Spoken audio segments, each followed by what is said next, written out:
ওই দেশ জানেও না মনে হয় যে এই দেশে এই আমার সাপোর্টার আছে।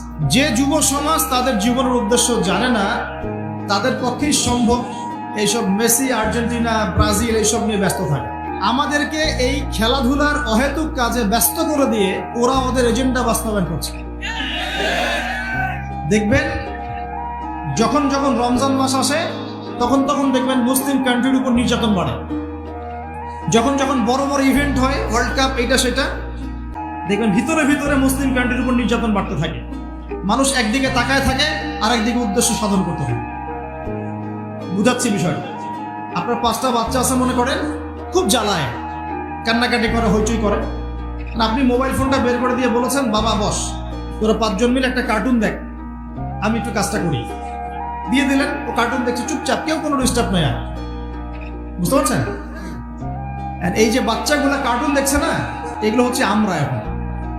আর ওই যে কাজ করছে বা এটা হচ্ছে ওরা, পশ্চিমারা।